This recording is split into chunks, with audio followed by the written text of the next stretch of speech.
The letter arrived on a Tuesday, crisp and official-looking, with a law firm's letterhead that made my stomach drop.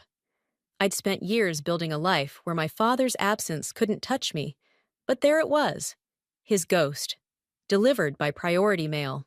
My name is Shanice, and I haven't seen my father since I was 8 years old. 21 years of birthdays, graduations, and life-changing moments, all without the man who helped bring me into this world. Now here was this letter, threatening to upend everything.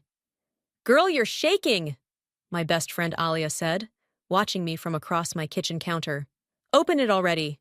I tore the envelope open, my fingers trembling despite my attempts to stay composed. The words blurred together at first, but then they snapped into focus.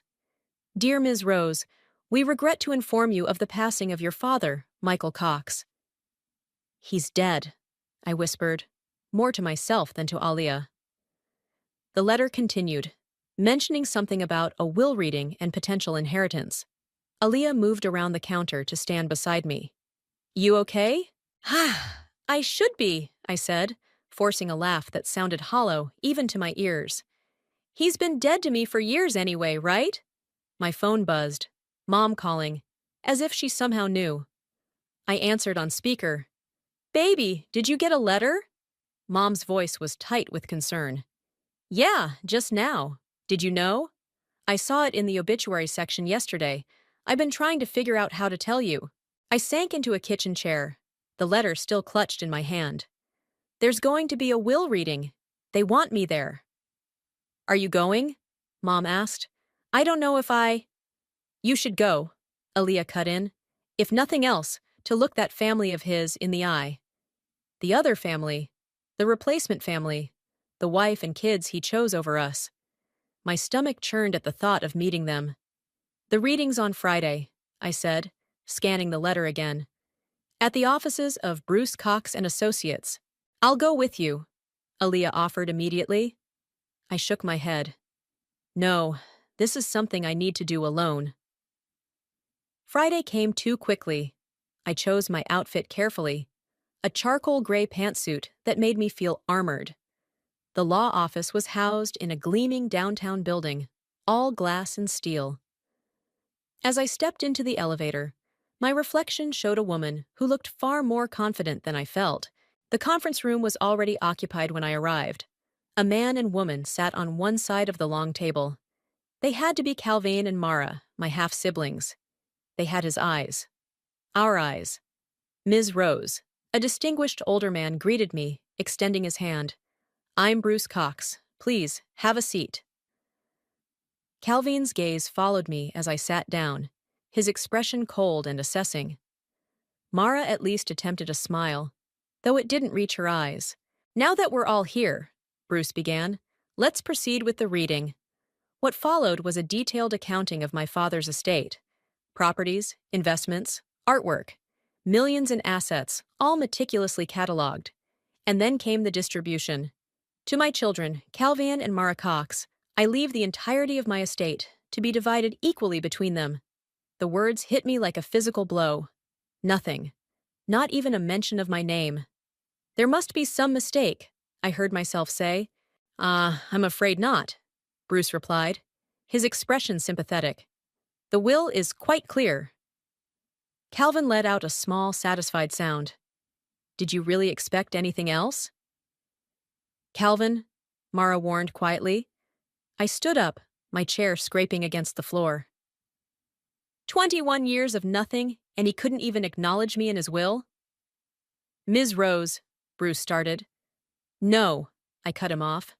"I didn't come here for money. I came here for answers." I turned to my half-siblings. "And I'm going to get them." Is that a threat?" Calvin asked, standing as well. "It's a promise." I walked out of that conference room with my head high, but my hands were shaking. In my car, I finally let the tears fall. Not of sadness, but of rage. My father had one last chance to make things right, and he chose to erase me completely. My phone lit up with a text from Alia. "How did it go?" I wiped my eyes and typed back, "Time to dig up some family secrets," because this wasn't over. Not by a long shot. That will reading wasn't an ending. It was a beginning, and I was going to make damn sure they all remembered my name before this was done. Mom was waiting when I got home, surrounded by dusty cardboard boxes I hadn't seen in years. She'd pulled them from the attic, and the sight of them made my throat tight. "I kept everything," she said softly, patting the box nearest to her. "Every photo, every letter, every scrap of paper that proved he once loved us." "Mom, you don't have to."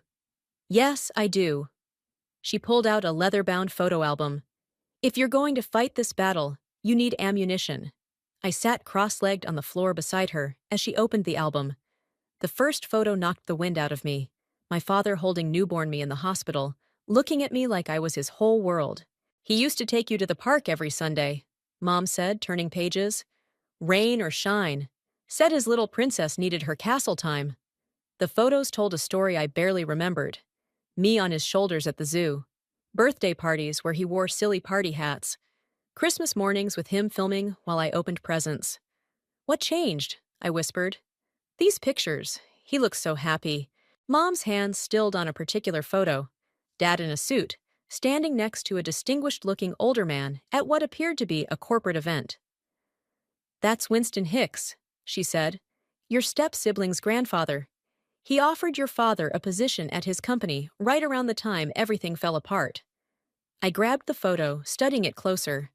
The same Winston Hicks who's now CEO of Hicks International. The very same. Mom reached for another box, this one filled with letters and documents. "Your father was ambitious, always dreaming big. Winston promised him the world. And all it cost him was his first family," I said bitterly. The doorbell rang, making us both jump. I opened it to find Bruce Cox standing there, looking uncomfortable. "Ms. Rose, I apologize for dropping by unannounced," he said. "May I come in?" I led him to the living room, where Mom was hastily trying to organize the scattered memories. "Mrs. Bell," Bruce nodded to her, "I remember you from the custody hearings." "Why are you here?" I asked. Bruce pulled out a manila envelope.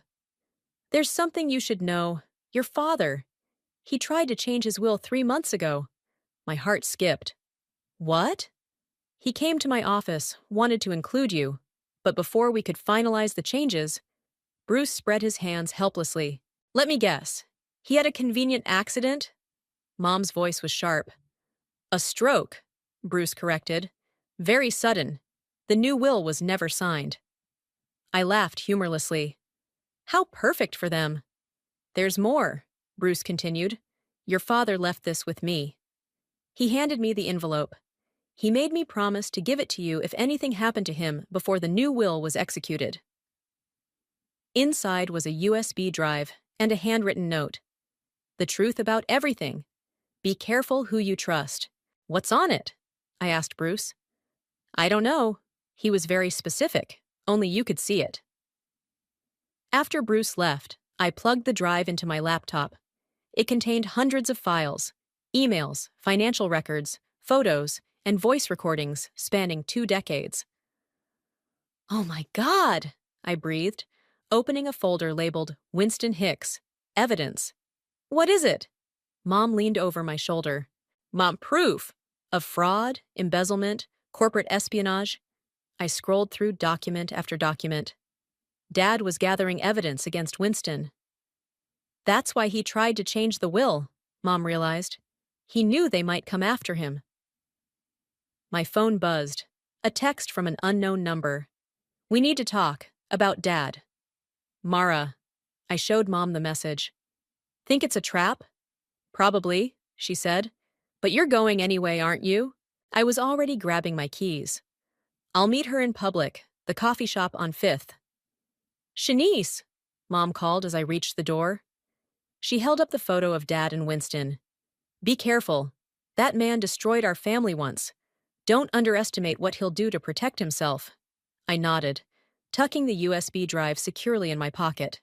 "Don't worry, Mom. This time we're ready for them." As I drove to meet Mara, my mind raced with possibilities. Dad hadn't abandoned us. He'd been trapped, gathering evidence, playing a long game. And now he'd passed that game to me. "Game on," I muttered, pulling into the coffee shop parking lot. Through the window, I could see Mara already waiting, looking nervous. Time to find out if my sister was an ally or an enemy in this family war. Mara sat at a corner table, fidgeting with a paper coffee cup. She looked different from the composed woman at the will reading, more vulnerable, almost scared. "Thanks for coming," she said as I sat down. "I wasn't sure you would." "Let's skip the pleasantries," I replied. "Why am I here?" She glanced around nervously before leaning forward. "Calvin doesn't know I'm meeting you. Neither does grandfather." "Winston," I said flatly. "The man who helped destroy my family. It's not that simple." Mara's voice dropped to barely above a whisper. "Dad was trying to protect you." "Protect me? By abandoning me?" He... Mara stopped abruptly as her phone buzzed. The color drained from her face as she read the message. "We need to go, now." "What? We just got here." "Calvin knows I'm here. He's coming." She grabbed her purse. "Please, if you want answers, come with me." Against my better judgment, I followed her to her car. We'd barely pulled out of the parking lot when Calvin's black SUV roared in. "Get down!" Mara ordered, accelerating through a yellow light. I ducked as Calvin's vehicle swerved behind us. "What the hell is going on?" I demanded. "There's a journal," Mara said, taking a sharp turn. "Dad's private journal. It has everything. Names, dates, transactions. Calvin's been tearing the house apart looking for it." "And?" I found it first." She patted her purse.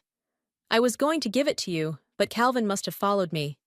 We zigzagged through side streets until we lost Calvin's SUV. Mara pulled into an abandoned warehouse parking lot, killing the engine. "Why are you helping me?" I asked. She pulled out a worn leather journal. "Because Dad was right. About everything." She handed it to me. "Read it. But not here. Somewhere safe." My phone rang. "Aaliyah." "Where are you?" she demanded. "Your mom's worried sick." "I'm fine," I started to say, but Mara grabbed my arm. "Calvin's back," she hissed. His SUV blocked the only exit, and he stepped out looking furious. "Give me the journal, Mara." "It's not yours," she shot back. "Don't be stupid, little sister." He advanced toward us. "You know what grandfather will do." I clutched the journal to my chest. "Your grandfather's reign of manipulation ends now." Calvin laughed coldly. "You have no idea what you're dealing with. Dad was weak, sentimental. That's what got him killed." "Killed?" Mara gasped. "The stroke was convenient timing, wasn't it?" Calvin's smile was chilling. "Grandfather always said Dad was a liability. Too many conscience attacks about his first family." My hands shook with rage. "You knew? You helped cover up his murder?" "I protected our family's interests." He reached into his jacket. "Now, hand over the journal, or—" A police siren wailed nearby. Calvin's head snapped toward the sound. "I called them before we left the coffee shop," Mara said quietly. "I knew you'd follow us." Calvin's face contorted with fury. "You stupid bitch!" He lunged for her, but I stepped between them, driving my knee up hard. He doubled over with a grunt of pain as police cars surrounded us. "Calvin!" An officer called through a megaphone. "Step away from the vehicle with your hands up. You'll regret this." He snarled at us before complying. As the police handcuffed him, Mara turned to me with tears in her eyes. "I'm so sorry. For everything." I opened the journal, finding a photo tucked inside. Dad with me and Mom. His last Christmas with us. On the back, in his handwriting, "My real legacy, keep her safe." "He never stopped loving you," Mara said softly. "Grandfather threatened to hurt you and your mom if Dad didn't cooperate. That's why he stayed away." My phone buzzed again. Mom calling. "I'm okay," I answered. "But you need to hear this. Dad didn't abandon us. He was protecting us." "I know, baby," Mom's voice cracked. "I just found his letters. The ones he wrote but never sent, explaining everything. Bruce brought them over." I watched as the police car carrying Calvin drove away. "We're going to make this right, Mom, for Dad." "Be careful," she pleaded. These people are dangerous. They're not just these people anymore, I said, looking at Mara. Some of them are family. Mara gave me a tentative smile through her tears. We had a long way to go, but for the first time, I felt like I had an ally in this fight. And with Dad's journal in my hands, we finally had the weapon we needed to bring Winston down. Back at my apartment, Mara, Mom, and I spread the contents of Dad's journal across my dining room table. Aaliyah brought coffee and stayed to help us piece together 20 years of secrets. Look at this entry, I said, pointing to a page dated 3 years ago. Winston forced Dad to sign over his patents to Hicks International. Patents worth millions. That was just the beginning, Mara added, pulling out more papers. Grandfather used those patents to secure government contracts, but the money never went where it was supposed to. Mom picked up a photograph paperclip to a document. These men, they're federal officials? Bribed officials, Mara confirmed. Grandfather has them all in his pocket. That's how he's gotten away with everything for so long. My phone buzzed. Bruce calling. I put him on speaker. Calvin made bail, he announced without preamble. Winston's lawyers are already moving to suppress any evidence from the journal. They can't, I protested. We have proof of criminal activity. They're claiming it's privileged information, protected by attorney-client confidentiality. Aaliyah, who'd been quiet until now, spoke up. But your father wasn't their attorney, was he? No, Mara said slowly. He was their victim. She pulled out her phone, scrolling through messages. And I have proof. Dad sent me voice recordings. She played one, and Dad's voice filled the room. Winston's threatening me again. Says if I don't sign the Maxwell contract, he'll make sure Shanice's scholarship gets revoked. I can't let him hurt her future. Tears stung my eyes. All those years I'd thought he didn't care.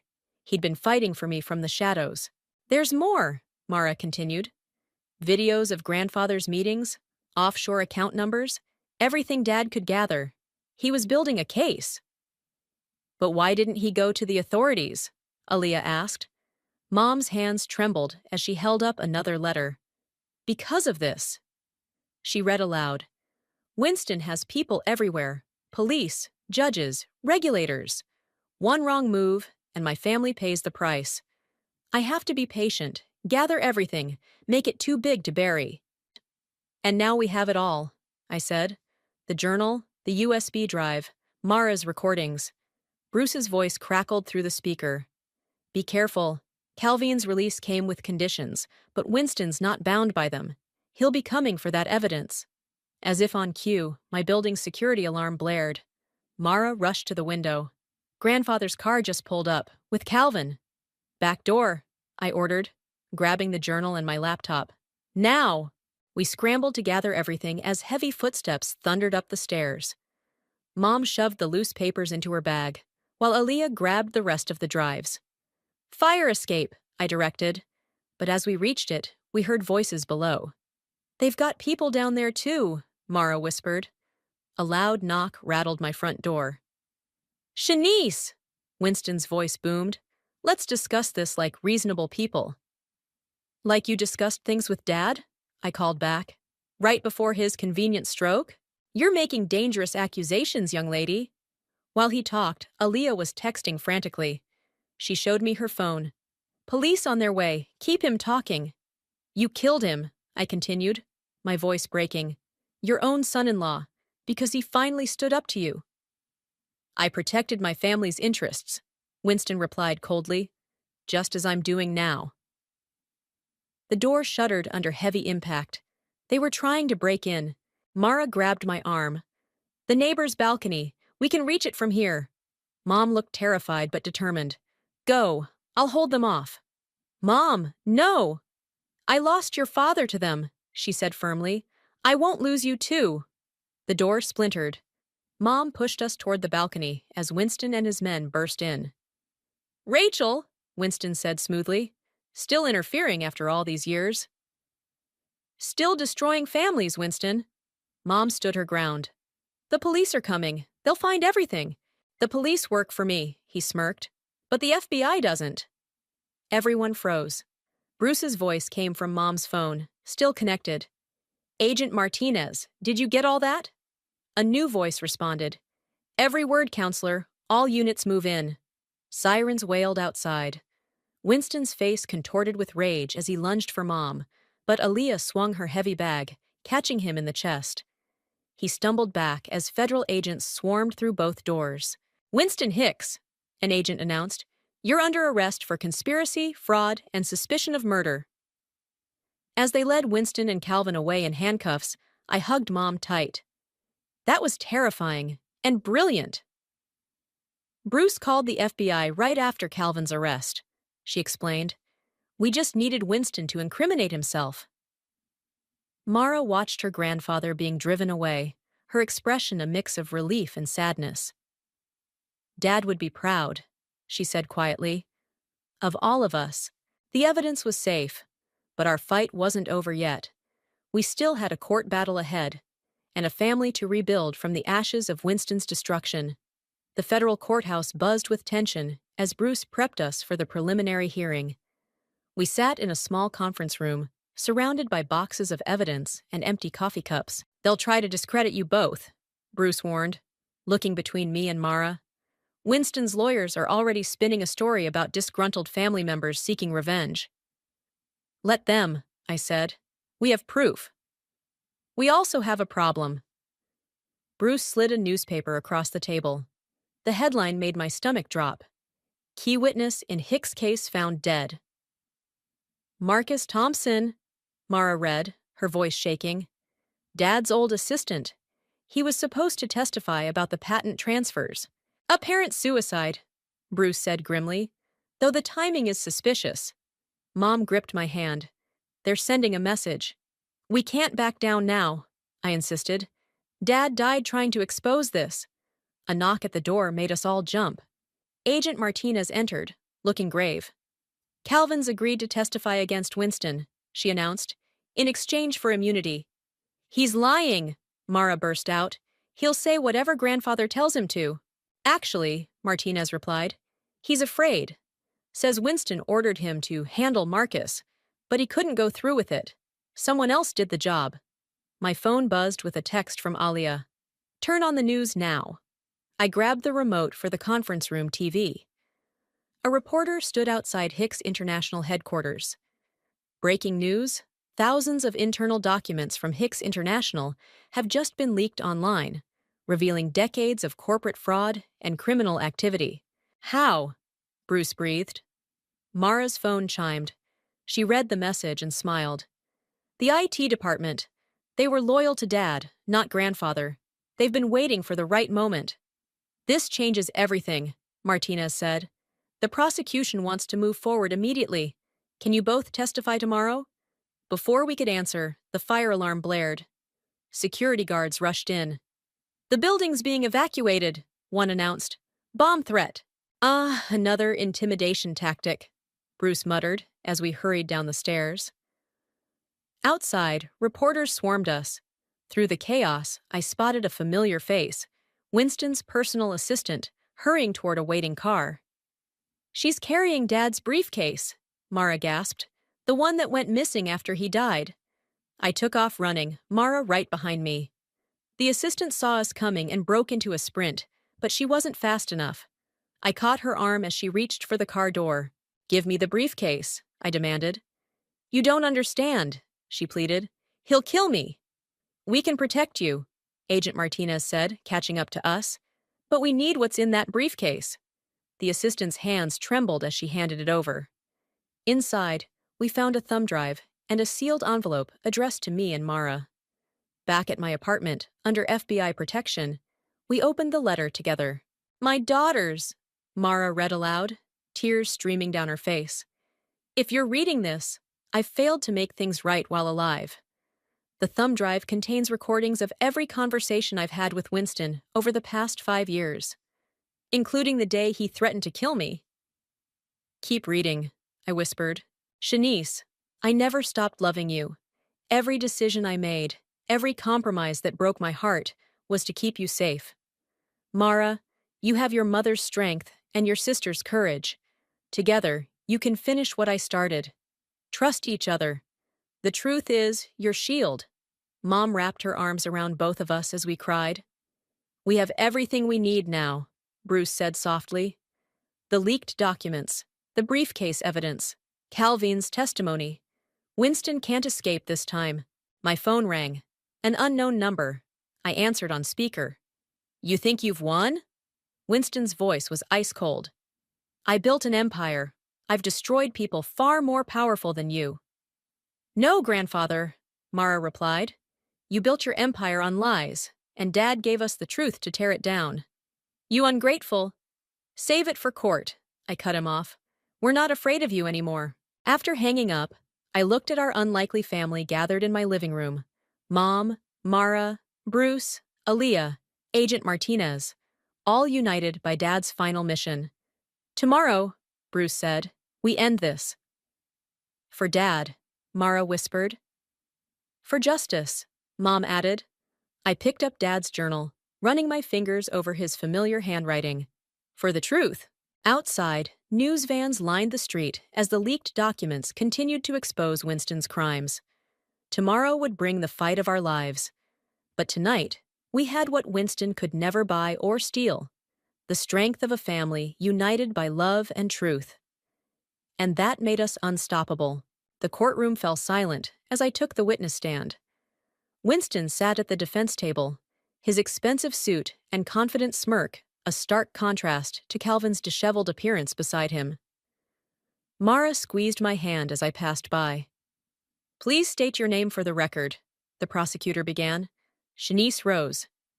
"Ms. Rose, can you tell us about the events leading up to your father's death?" I looked directly at Winston as I spoke. My father spent 20 years gathering evidence of fraud, embezzlement, and corporate crimes committed by Winston, his father-in-law. Winston's lawyer jumped up. "Objection! Speculation!" "Overruled," the judge responded. "Continue, Ms. Rose." I held up Dad's journal. This journal details every threat, every coerced decision, every illegal transaction, including the conversation where Winston threatened my father's life 3 days before his sudden stroke. The courtroom erupted in murmurs. Winston's face darkened. "And how did you obtain this journal?" the prosecutor asked. "My sister Mara found it, and—" A commotion at the back of the courtroom cut me off. A man burst through the doors, bleeding from his head. "They tried to kill me!" he shouted. "Winston's men!" Security rushed forward as chaos erupted. Through the confusion, I recognized him. Marcus Thompson, the supposedly dead witness. "Order!" the judge thundered, banging his gavel. Marcus was quickly secured by federal agents. Agent Martinez approached the bench, speaking urgently to the judge. "Your Honor," she announced, "Mr. Thompson faked his death after an attempt on his life. He's been in protective custody, gathering additional evidence." Winston stood abruptly. "This is absurd. I demand—" "Sit down, Mr. Hicks," the judge ordered. Mr. Thompson approached the bench. As Marcus was sworn in, I watched Calvin whispering frantically to his grandfather. Winston silenced him with a glare. "Mr. Thompson," the prosecutor began, "please tell us about the night Michael Cox confronted Winston Hicks about the patent theft." Marcus's voice shook but held firm. Michael discovered Winston had been stealing his innovations for years. When he threatened to expose everything, Winston said he'd destroy both his families, starting with Shanice. "You're lying!" Winston shouted, rising again. "I recorded everything," Marcus continued, pulling out a phone, "including Winston ordering Calvin to arrange Michael's murder." Calvin crumbled. "Grandfather, you promised they wouldn't find out." "Shut up, you fool!" Winston hissed. But Calvin was breaking. "I can't do this anymore. He made me help poison Dad's medication. Said it would look like a stroke." The courtroom exploded. Winston lunged at Calvin, but security intercepted him. As they wrestled him back, something fell from his pocket, a small vial. Agent Martinez snatched it up. "Your Honor, I believe we've just found evidence of premeditated murder." Winston fought against the guards. "You're all nothing without me. I made this family." "No," I said, my voice carrying over the chaos. "You destroyed this family. Dad spent his life trying to protect us from you, and now we're finally making it right. The judge called for order as Winston was handcuffed. Calvin broke down completely, confessing everything. Court officers led them both away as reporters scrambled for the doors. Mara rushed to hug me as I stepped down from the witness stand. Mom joined us, tears streaming down her face. "It's really over," Mara whispered. Bruce approached with Marcus. "Not quite. There's still the matter of your father's estate. Given the circumstances, the original will is now contested." "I don't care about the money," I said. "But I do," Mara insisted. "Dad wanted you to have your share. It's time to honor his real wishes." Marcus cleared his throat. "There's something else. Michael left a video message, in case the truth ever came out. Would you like to see it?" We gathered in Bruce's office, where Marcus set up his laptop. Dad's face appeared on screen, recorded just days before his death. "My daughters," he began, looking tired but determined. "If you're watching this, the truth has finally come to light. Shanice, my firstborn, my greatest regret was letting Winston tear us apart. Mara, you helped me stay strong when I wanted to give up. Together, you're more powerful than any empire Winston built. I love you both. Make things right. Be the family I couldn't protect." As the video ended, Mara took my hand. "He did protect us. He gave us the weapons to fight back." "And now?" Mom asked softly. I looked at my sister, really looked at her, and saw Dad's strength in her eyes. "Now we rebuild, together." Outside, news helicopters circled the courthouse as Winston's empire crumbled. But inside that office, something stronger was rising from the ashes. A family bound by truth, justice, and love. The verdict came down like thunder, guilty on all counts. Winston's face remained stone cold as the judge read out his sentence: 30 years without possibility of parole. Calvin received 15 years with a chance of early release for his cooperation. Outside the courthouse, reporters swarmed us. "Ms. Rose, how does it feel to bring down one of the country's most powerful businessmen? Ms. Cox, will you take over Hicks International?" Mara gripped my hand as we pushed through the crowd. "No questions today," Bruce announced, shielding us. Back at Dad's mansion, now legally split between Mara and me, we gathered in his study. The room still held his presence: family photos he'd kept hidden, engineering awards on the walls, and that familiar leather chair behind his desk. "The board wants to meet," Bruce said, reviewing messages on his phone. "Hicks International is in freefall. They need leadership." "They need more than that," I replied. "They need a complete overhaul." Mara nodded. "The company's built on stolen patents and corrupt deals. We have to make it right."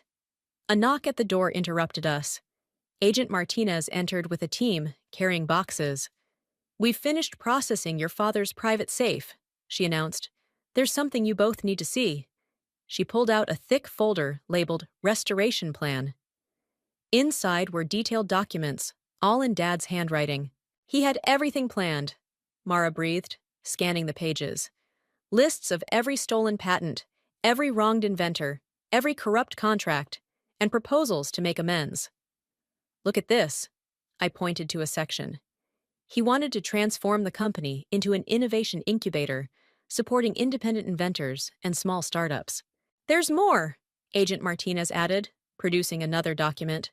"A list of employees who helped him gather evidence. People still in the company who want to help rebuild." Mom, who'd been quietly observing, spoke up. "Your father always said the best revenge is living well and doing right."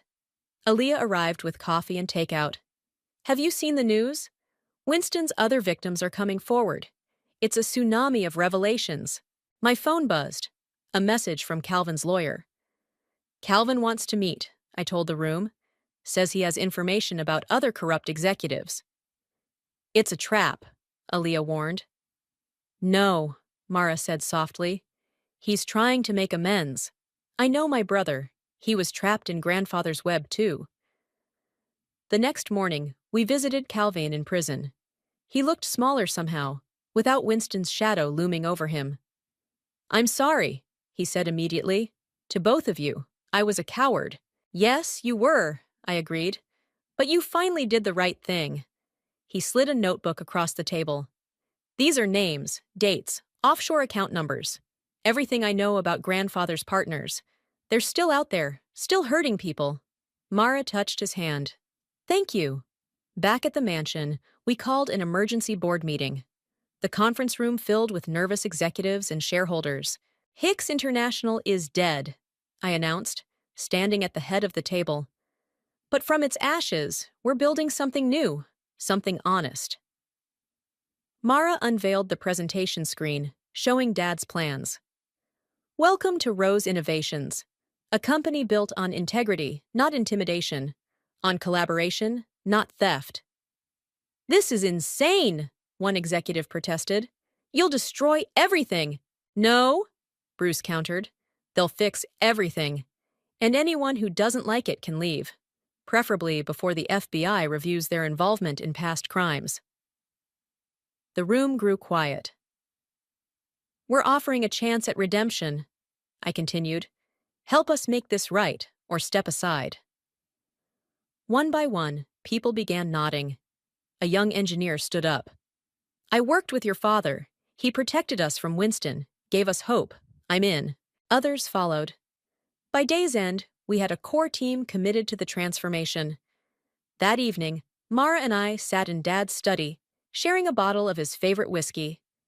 "He'd be proud," she said, looking at his photo. "Not just of exposing grandfather, but of what we're building now." "I wish he could see it," I replied. "See us working together." "He does." Mom appeared in the doorway with Ilea. "And he'd love knowing his daughters are stronger together than any force trying to tear them apart." Ilea raised her glass. "To Michael, the man who planted the seeds of justice." "To Dad," Mara and I said together. Outside, the sun set on our first day as legitimate business leaders. Tomorrow would bring challenges, but we faced them with clear consciences and united hearts. Winston had built his empire on fear and greed. We would rebuild it on truth and justice, the legacy our father always dreamed of. The real work was just beginning, but for the first time, the future looked bright with possibility. The morning sun streamed through Dad's study windows as I signed the final document.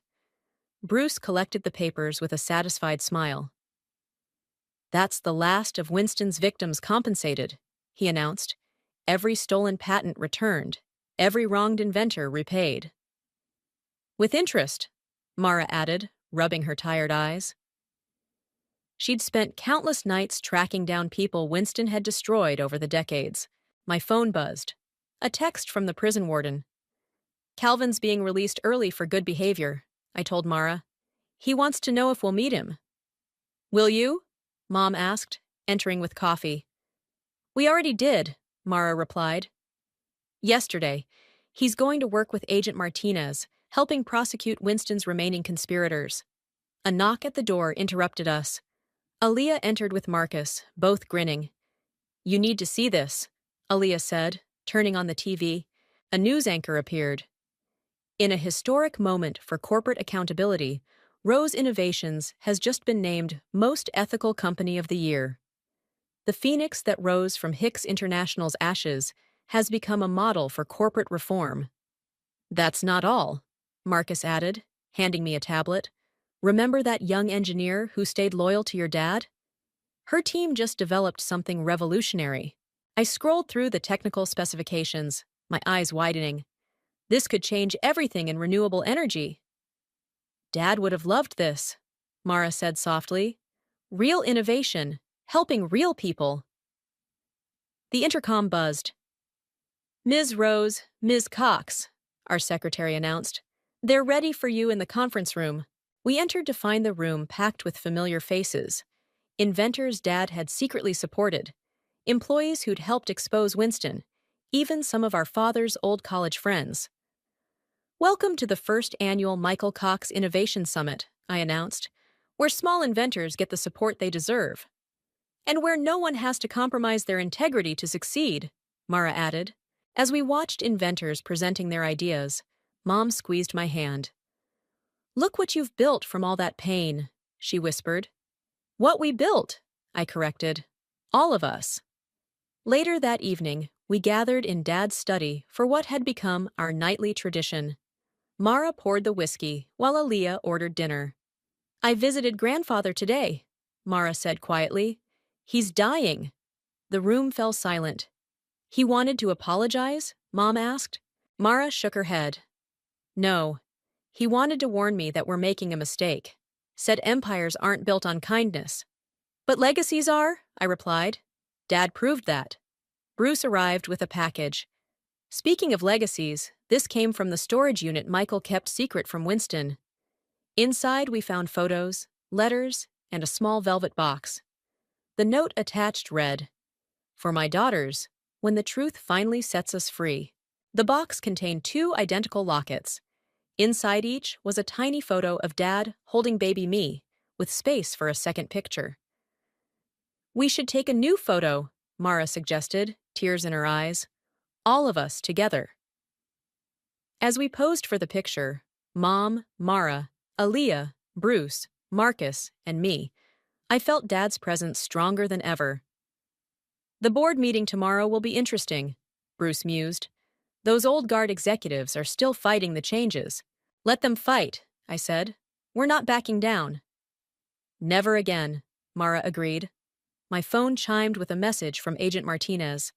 "Winston's appeals denied. Justice stands." "It's really over," Mom breathed. "No," I said, looking at the wall where Dad's patents now hung proudly. "It's really beginning." Aaliyah raised her glass. "To new beginnings." "To family," Mara added. "To truth," Mom said. "To Dad," I finished, "who taught us that real strength isn't in what you take, but in what you give back." As night fell over the city, lights twinkled in the Rose Innovations Tower, no longer a monument to greed, but a beacon of hope. In offices throughout the building, teams worked on projects that would help people, not hurt them. In labs funded by our new innovation program, small inventors pursued their dreams without fear of theft or exploitation. Dad's journal sat open on his desk, its final pages no longer filled with evidence of crimes, but with our own entries, stories of restoration, redemption, and rebirth. The empire Winston built through fear had crumbled, but something far stronger had taken its place. A legacy built on love, truth, and justice. I touched the locket around my neck, feeling its weight, the perfect balance of past and present, of pain and healing, of endings and beginnings. We had done more than expose the truth. We had transformed it into something beautiful. And somewhere I knew Dad was smiling.